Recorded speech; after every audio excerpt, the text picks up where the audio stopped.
Sorry for that little technical problem there. I was about to introduce another euphemism for drunkenness, and this one is 3 sheets to the wind. 3 sheets to the wind. That's very confusing. Very confusing. I've heard it all my life, and honestly, I was quite a bit older before I even had a clue what it meant. The sheets in this case, not referring to the sheets on the bed or sheets of paper, it's a sailing term, has something to do with the sails and the ropes. And if you have 3 sheets to the wind, it means that your sails are not functioning properly, and the wind is in control in a bad way of your ship. Okay, so if you are 3 sheets to the wind, you are out of control of yourself, which people are when they become drunk. So that is the origin of this particular euphemism, and you may hear it sometime. Another topic that we hear described with euphemisms is the topic of pregnancy.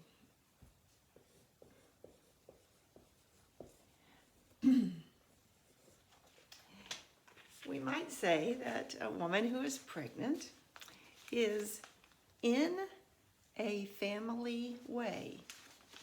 In a family way. I heard that my sister-in-law is in a family way. Another common euphemism with pregnancy is bun, B-U-N,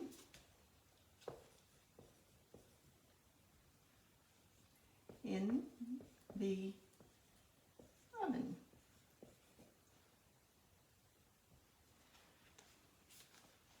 She has a bun in the oven. So think of baking bread, baking buns inside the oven. A bun in the oven is another way that we might describe one who is pregnant. A sensitive topic in I think all cultures is the topic of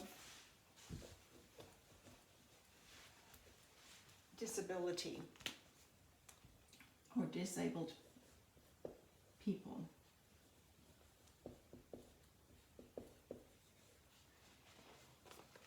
And when it comes to euphemisms for disability, there is a constant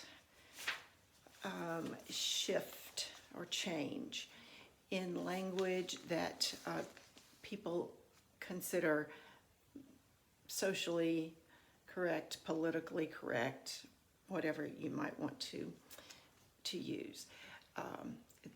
So it's something that I would advise you to research a little bit, because some of the terms that may have been used in the past are now considered inappropriate, harmful, inconsiderate. But there are a few that you can feel fairly comfortable using, and that is actually to simply refer to a person as having a disability or a disabled person. It is an okay thing for you to refer to someone that way indirectly. You wouldn't directly say to someone, "Oh, I see you are disabled." But if you are talking in generalities and you are telling someone, about a friend who has a hearing disability or who has a physical disability, that is acceptable. You will hear the term special needs. This one is very commonly used in schools to describe certain classrooms of children or children who have a particular learning plan. And special needs can be quite varied. It can be anything from mental retardation to something such as attention deficit disorder or ADHD, ADD, attention disorders. So special needs can be very broad, and it is an acceptable term in most settings. Again, you wouldn't want to say directly to a friend, does your child have special needs? But your friend may say to you, my child has special needs. She is learning disabled.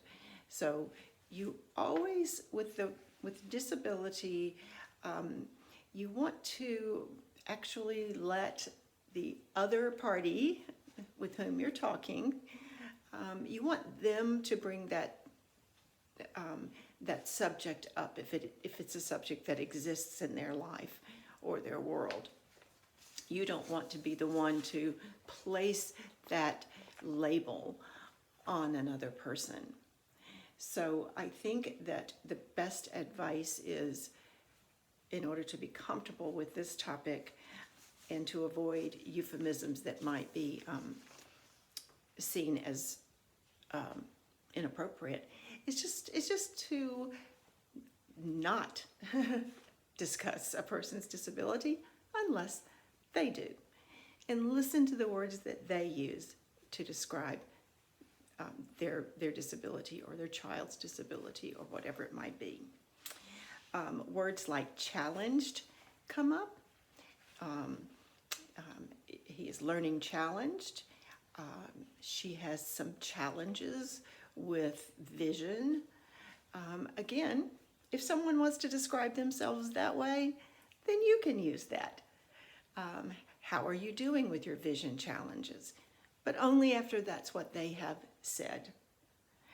So you'll hear euphemisms. I would say kind of avoid as much as you can and follow the lead of the individual who is discussing their particular difficulties. If you have a child, your own personal child, has any sort of learning disability, visual disability, hearing disability, you will be directly,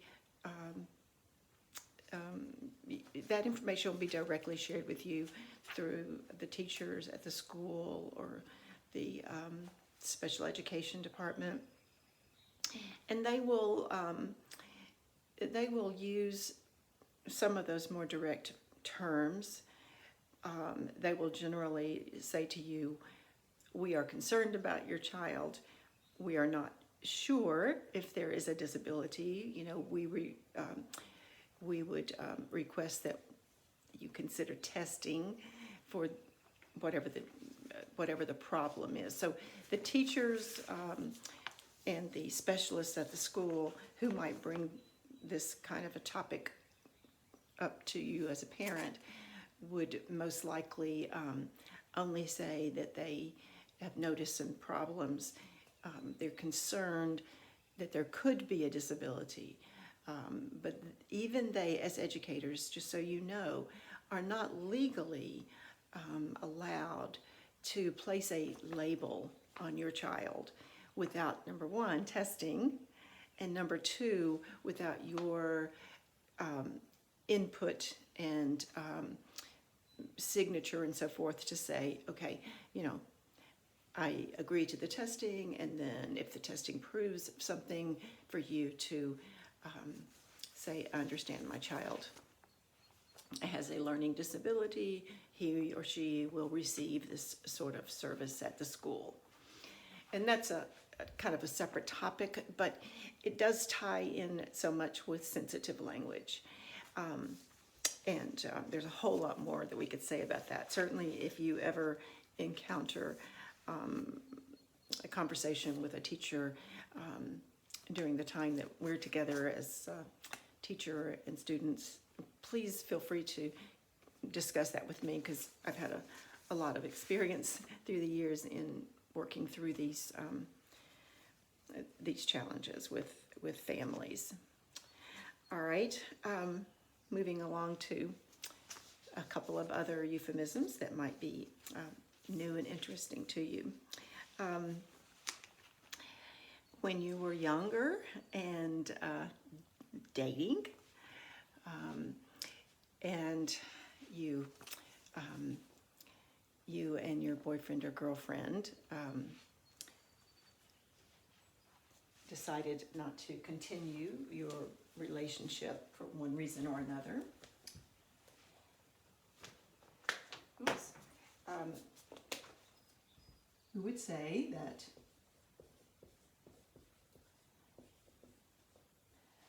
you broke up, okay?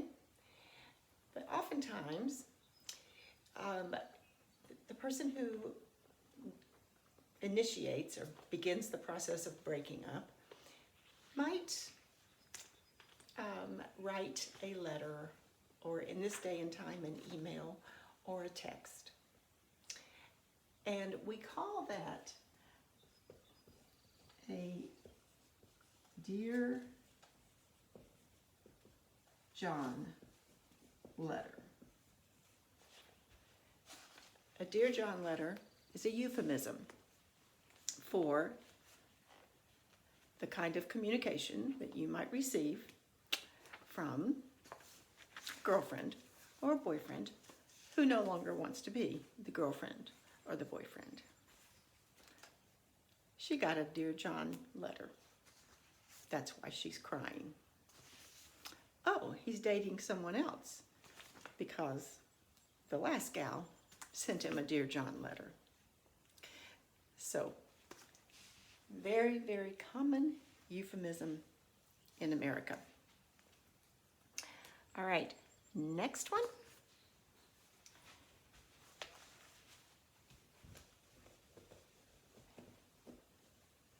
Is a good one for describing someone who is in a bad mood. And that is that they got up on the wrong side of the bed.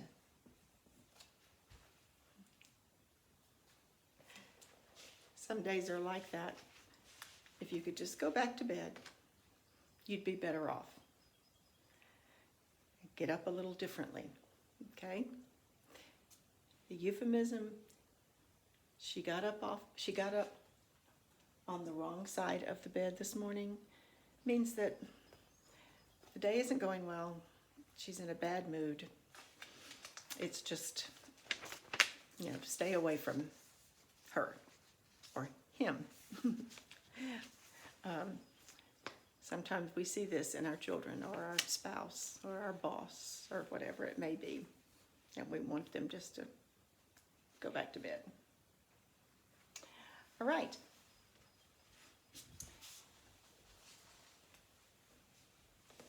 Euphemisms for using bad language or foul language. Cussing. You might hear this euphemism.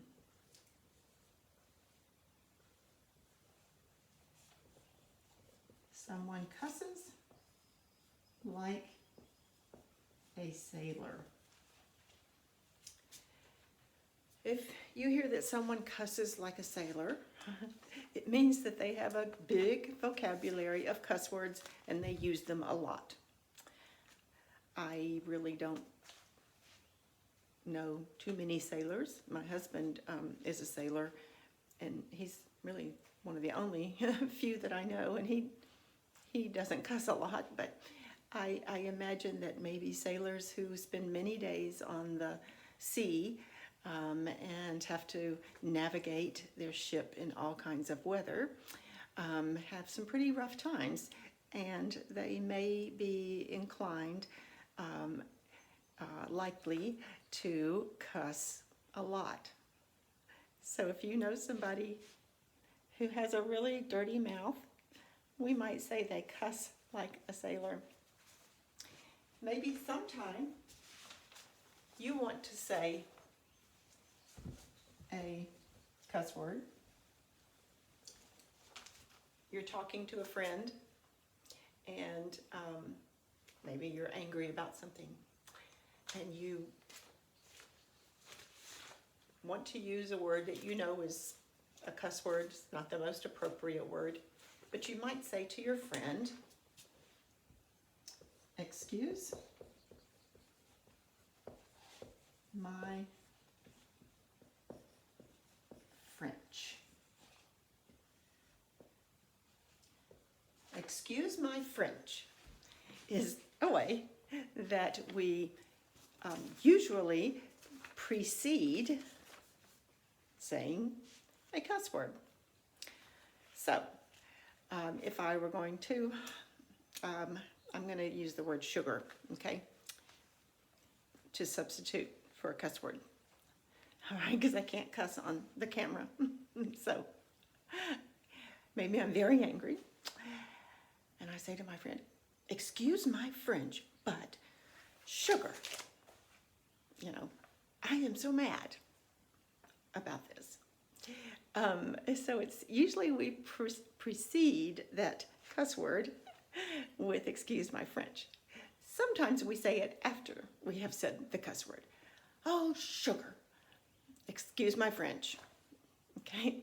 It's our way of asking them to beg our pardon for that little moment. All right. I think that for euphemisms for today, I'm going to call it a stop right here. That's a euphemism. Call it a stop, call it an end. We will do some more of these another day. If there are some euphemisms that you have heard and you're not really sure about the best way to use them, or they have confused you, please let me know, and I will see if I can help with that, and we'll take it from there. But we'll pick up on another day. The next lesson that we're going to do, and I see that my time is almost up on this segment, so we'll start with a new segment, but we're going to do our next writing lesson. So that will be number 8, I think, and I'll have that one going here before too long. Thanks, everyone.